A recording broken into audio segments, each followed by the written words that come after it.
Shalom kekasih-kekasih Tuhan, selamat pagi.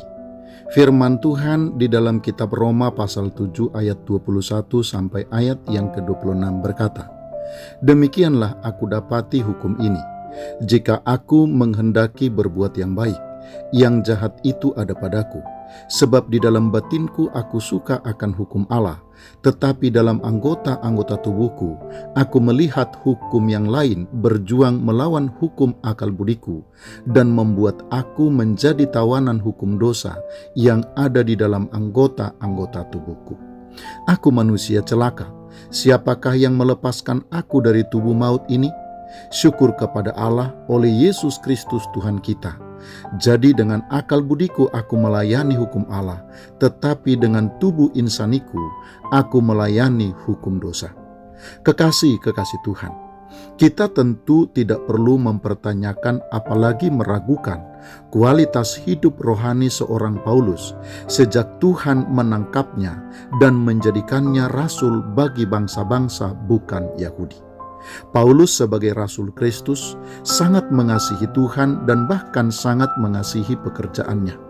Untuk menjadi pribadi yang berkenan kepada Tuhan dan agar menjadi rasul yang benar di hadapan Tuhan, Paulus sudah berusaha dengan segenap hati dan hidupnya melepaskan dirinya dari setiap ikatan dan belenggu yang mengikat dan membelenggunya. Tidak ada orang yang bisa membantah kekasih-kekasih Tuhan keseriusan Paulus dalam menghidupi kebenaran Tuhan di dalam kehidupannya. Namun demikian, sebagaimana ditegaskan oleh ayat bacaan kita pagi ini, kita juga bisa melihat bahwa Paulus bukanlah orang yang benar-benar sempurna. Sedalam apapun cinta dan kasih yang sudah ia perlihatkan kepada Tuhan, Paulus tetaplah sebagai manusia biasa yang tidak bisa menang terhadap dosa dan keinginannya, serta yang tidak mungkin bisa benar-benar sempurna. Sebagaimana pula ditegaskan dalam ayat bacaan kita pagi ini, bahwa perkenanan Tuhan atasnya, menangnya dia terhadap dosa dengan segala keinginannya, bukanlah karena usaha dan upayanya, melainkan karena kasih dan anugerah Tuhan semata atas kehidupannya.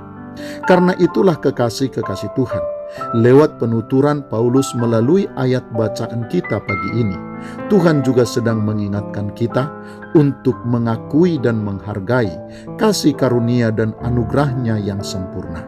Bahwa kalau kita hari ini diperkenan oleh Tuhan menjadi anak yang dikasihinya, sesungguhnya hal itu bukanlah karena kebaikan, amal dan perbuatan baik kita, tetapi semata-mata karena kemurahan dan kasih karunia-Nya yang sangat besar. Selamat pagi, Tuhan Yesus memberkati. Shalom.